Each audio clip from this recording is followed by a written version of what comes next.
Uy, gising, natutulog ka. Ang pinagkait sa akin at sa'yo naramdaman, hindi ko Uy, akalain. uy pre, ba't nga subject natin ngayon eh, no? May assignment ba tayo dun? Pakopya naman dyan, hehe. Wala tayong assignment dun. Guys, nandyan na si ma'am. Ay, ay. Oh, sino na nagkakrush sa teacher dyan? Kaway-kaway. Wow.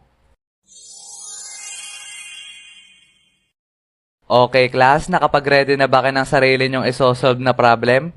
Sinabi ko na sa inyo yan nung last meeting natin na sa Blackboard nyo isosolve yan para ma-share sa inyo mga kaklase. Okay, dahil dyan mabunot ako sa index card.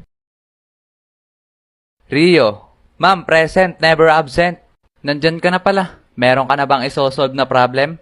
Yes, ma'am. Ngayon ko lang nakita yan ah. Okay, sige, simulan mo na. Eto ma'am, I. 5 plus 5, 10. Eto ma'am, VE. Etong Y value, lagay natin dito. 5 minus 5, 0. Sabay ibaba yung U. Ma'am, I love you. Na na na na na na